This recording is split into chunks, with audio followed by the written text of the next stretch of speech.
To all the single mothers out there, man, doing y'all thing. This is him Oh, bigging y'all up. oh, thank You you. dig? Oh my gosh, we gotta memorialize that. Did y'all hear him big up single mothers? But anyway, speaking on little baby Kanan, I appreciate how they showed him as a child. They didn't just bring him in at 8 years old being wild shooting niggas. You know what I'm saying? He's getting ready to develop into what we know he's going to come to be. He was a crybaby. See, that's the difference in the '90s and right now. See, in the '90s, when you really was like tough and a motherfucker that would fight and go through, that mean you went through some things in life. That mean you once was the nigga getting chased.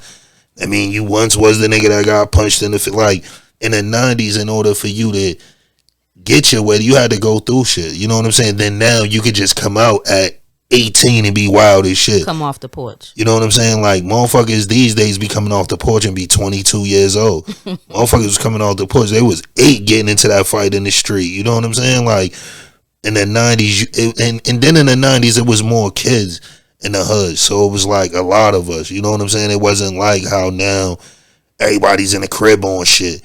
Motherfuckers died to really be outside in the streets throwing the Nerf ball, whatever it was, water guns going on. Like we always had some shit going on, regardless if it was freeze tag, man, it was everything. Mm-hmm. You know what I'm saying? So definitely then you would get into more shit in the early age because it was more of like a community. We didn't have a choice, thing. and I'm not being one of those grumpy grandmas.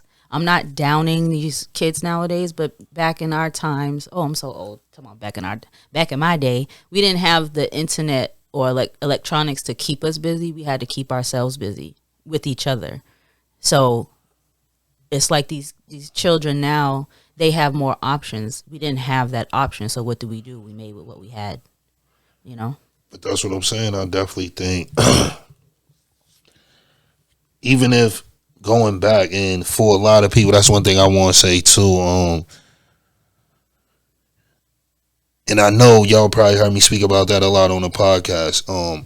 I don't know why, but I always have to stress how fucked up it was in the '90s. It was dirty, like dirty. It was roaches dingy. Everywhere, mice everywhere. Wasn't none of it. Wasn't nobody. 2 at the foot, 2 at the head. Y'all know the tune. Nobody was like crib was without roaches in the '90s. That shit was just what it was. That shit was like any crib you really went in. Like, you know what I'm saying? For you not to have roaches, motherfuckers loved your crib. But so we didn't know the difference of like shit being good and not being good.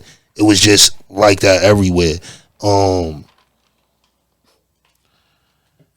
in this picture, I don't think they reflected that enough. You know what I'm saying? We're only in episode 3, and the only person's house that we saw was Kanan's and his mom's, where she was getting money. So we're not going to see that. You see, we haven't seen inside Davina's house, his love interest, and his mom's, is doing bad. So we can only imagine what her crib looked like. We just haven't got a chance to get there. Right, but I just don't think like not even the inside. I'm saying like the outside. Like that's how Queens be looking though in that neighborhood. I happen to know that neighborhood.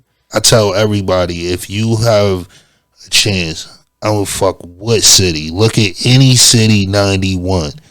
It ain't gonna be where the fuck you live at. Look at where you live at in 91. And I guarantee you be like, damn, this is, I'm talking about burnt up cars, mattresses in front of the crib for months. Motherfuckers flipping on these pissy ass mattresses. Like, we hate it when they take the mattress. And trash day, exactly, trash day when? Nigga come home like, oh, this shit gone. Like, yo, they done took the motherfucking clubhouse, nigga. You know what I'm saying? Like, shit was crazy. But I definitely think clothes, everything they had down packed far as in the joint. Like, them representing that time. I think they represented it good. It's so crazy. And I don't know if you guys know, but I am a art and fashion freak, music freak. And when I say everything down to the bedspread, to the furniture, to the jewelry and how it's worn, the nail polish, everything is so incredibly accurate. That's probably my favorite part about the series so far. And you gotta be a 90 kid to really realize when they show couches with the plastic on it.